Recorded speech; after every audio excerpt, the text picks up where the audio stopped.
దేవుని వాక్యమైన పరిశుద్ధ గ్రంథం బైబిల్లో నుండి ద్వితీయోపదేశకాండం 7వ అధ్యాయాన్ని చదువుకుంటాం.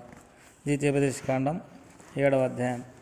నీవు స్వాధీనపరుచుకొనబోవు దేశంలోనికి నీ దేవుడైన యెహోవా నిన్ను చేర్చి బహుజనములను అనగా సంఖ్యకును బలమునకును నిన్ను మించిన హిత్తీయులు, గిర్గాషీయులు, అమోరీయులు, కానానీయులు, పెరిజ్జీయులు, హివ్వీయులు, యెబూసీయులను 7 జనములను నీ ఎదుట నుండి వెళ్ళగొట్టిన తర్వాత నీ దేవుడైన యెహోవా వారిని నీకు అప్పగించినప్పుడు నీవు వారిని హతం చేయవలెను, వారిని నిర్మూలం చేయవలెను. వారితో నిబంధన చేసుకొనకూడదు, వారిని కరుణింపకూడదు, నీవు వారితో వియ్యమందకూడదు. వాని కుమారునికి నీ కుమారుని నీయకూడదు, నీ కుమారునికి వాని కుమార్తెను పుచ్చుకొనకూడదు, నీ కుమారునికి వాని కుమార్తెను పుచ్చుకొనకూడదు. నన్ను అనుసరింపకుండా ఇతర దేవతలను పూజించున్నట్లు నీ కుమారుణ్ణి వారు మళ్లించుదురు. అందును బట్టి యెహోవా కోపాగ్ని నీ మీద రగులుకొని ఆయన నిన్ను త్వరగా నశింపజేయును. కావున మీరు వారికి చేయవలసినదేదమనగా వారి బలిపీఠములను పడద్రోసి వారి విగ్రహములను పగలగొట్టి వారి దేవతా స్తంభములను నరికివేసి వారి ప్రతిమలను అగ్నితో కాల్చవలెను. నీవు నీ దేవుడైన యెహోవాకు ప్రతిష్ఠిత జనం. నీ దేవుడైన యెహోవా భూమి మీదనున్న సమస్త జనుల కంటే నిన్ను ఎక్కువగా ఎంచి నిన్ను తనకు స్వకీయ జనముగా ఏర్పరచుకొనెను. మీరు సర్వజనముల కంటే విస్తార జనమని యెహోవా మిమ్మను ప్రేమించి మిమ్మను ఏర్పరచుకొనలేదు. సమస్త జనముల కంటే మీరు లెక్కకు తక్కువే కదా. అయితే యెహోవా మిమ్మను ప్రేమించువాడు గనుకను తాను మీ తండ్రులకు చేసిన ప్రమాణమును నెరవేర్చువాడు గనుకను యెహోవా బాహుబలం చేత మిమ్మను రప్పించి దాసుల గృహంలో నుండి ఐగుప్తు రాజైన ఫరో చేతిలో నుండి మిమ్మను విడిపించెను. కాబట్టి నీ దేవుడైన యెహోవా తానే దేవుడనియు తన్ను ప్రేమించి తన ఆజ్ఞలను అనుసరించి నడుచుకుని వారికి తన నిబంధనను స్థిరపరచువాడును 1000 తరముల వరకు కృపచూపువాడును నమ్మదగిన దేవుడనియు తను ద్వేషించు వారిలో ప్రతి వానిని బహిరంగంగా నశింపజేయుటకు వానికి దండన విధించువాడనియు నీవు తెలుసుకొనవలెను. ఆయన తను ద్వేషించు వాని విషయం ఆలస్యం చేయక బహిరంగంగా వానికి దండన విధించును.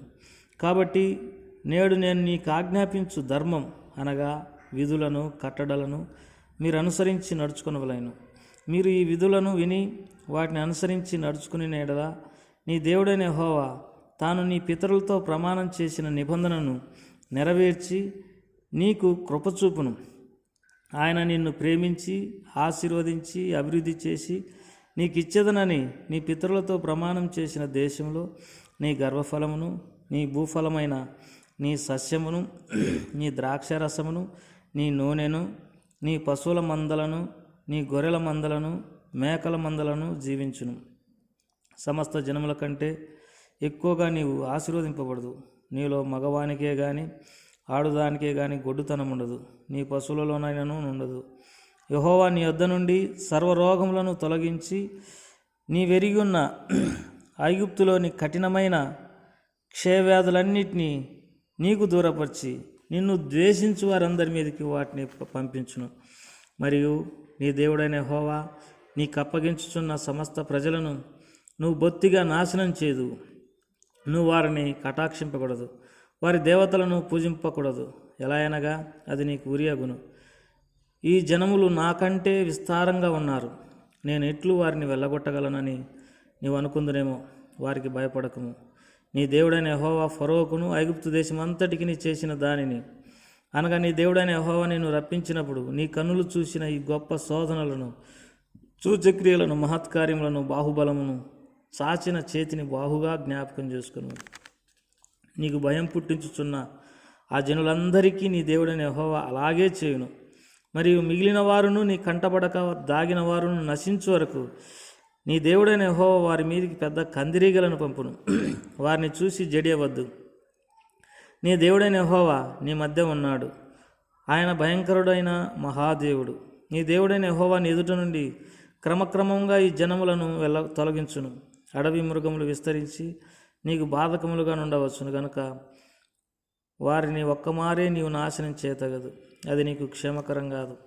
అయితే నీ దేవుడైన యెహోవా వారిని నీకు అప్పగించి వారిని నశింపజేయ వరకు వారిని బహుగా తల్లడిల్లజేయును. అది వారి రాజులను నీ చేతికి అప్పగించును. నీవు ఆకాశం కింద నుండి వారి నామమును నశింపజేయవలెను. నీవు వారిని నశింపజేయ వరకు ఏ మనుషుడును నీ ఎదుట నిలవలేకపోవును.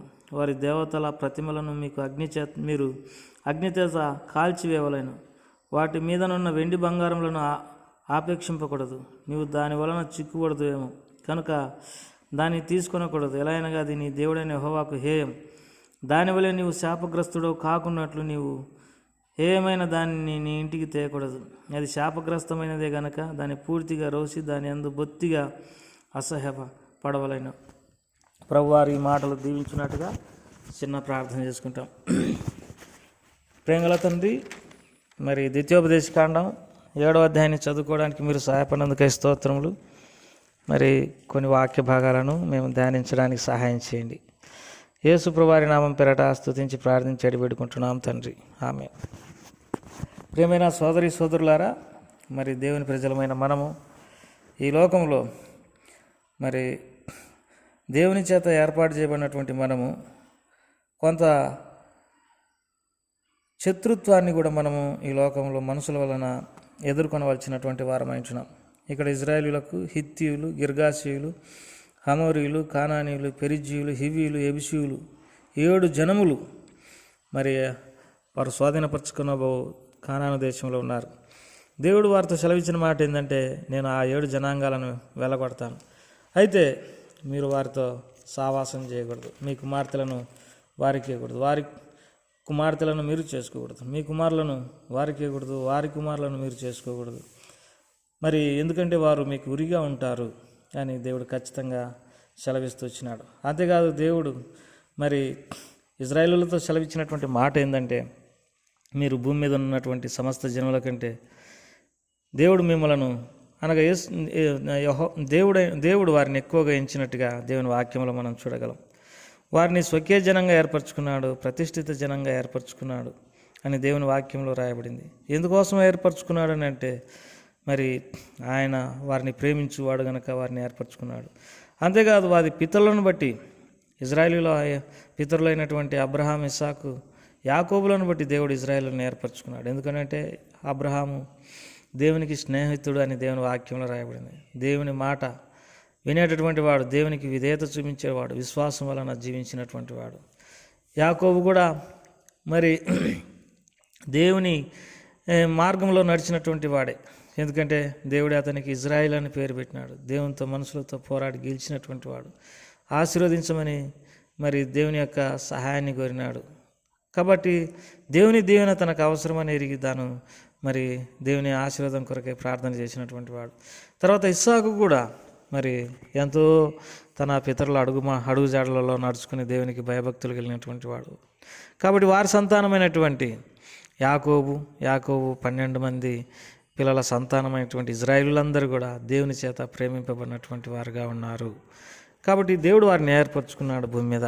ప్రేమైనటువంటి వారులారా, నిజముగా మనము ఎవరమో అయినప్పటికీ ప్రభువారు మనలను ప్రేమించి ఏర్పాటు చేసుకున్నాడు.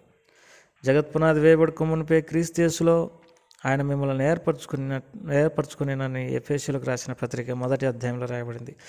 వేరి వారిమి, తృణీకరింపబడినటువంటి వారిమి, జ్ఞానం లేనటువంటి వారిమి, బుద్ధిహీనులము, అసహ్యులము, మరి అందరి చేత నిరాకరింపబడినటువంటి వారిమి అయినప్పటికీ ప్రభువారు మనల్ని ఏర్పరచుకున్నాడు. ఆయనే మనకు విమోచన, ఆయనే మనకు నీతి, ఆయనే మనకు జ్ఞానము అని దేవుని వాక్యంలో రాయబడింది. ఆయన మనల్ని వెరివారమైనప్పటికీ, పనికిరానటువంటి వారమైనప్పటికీ ఏర్పరచుకున్నాడు. ఆయన ఏర్పాటు ఎంత గొప్పది! నువ్వు ఏర్పాటు చేసుకున్నటువంటి నీ కొమ్మను కాయమని దేవుని వాక్యంలో రాయబడింది. తాను ఏర్పాటు చేసుకున్నాడు కనుకనే దేవుడు మనల్ని కాసేటటువంటి వాడుగా ఉన్నాడు. ఎంత ప్రేమ కలిగినటువంటి వాడు! ప్రేమైన సోదరి సోదరుల, ఆయన అనేకులను పిలిచినప్పటికీ కొంతమందే మరి ఆయన పిలుపు లోబడి ఏర్పాటు లేకొచ్చినటువంటి వారు. నీవు కూడా మరి ప్రభు యొక్క రెక్కల క్రింద ఉండడానికి, ఆయన ప్రజలుగా ఉండడానికి, ఆయన స్వాస్థ్యంగా ఉండడానికి, ఆయనకు ప్రతిష్ఠిత జనముగా ఉండడానికి, ఆయనకు స్వకీయ సాంపథ్యంగా ఉండడానికి లోకంలో ఉన్నటువంటి నీవు మరి ప్రభు యొక్క పిలుపుని ఆయన ఏర్పాట్లోకి వచ్చినప్పుడు ఆయన ఎంతో సంతోషించేటటువంటి వాడుగా ఉన్నాడు. దేవుని వాక్యంలో రోమిలకు రాసిన పత్రిక 8వ అధ్యాయంలో రాయబడింది.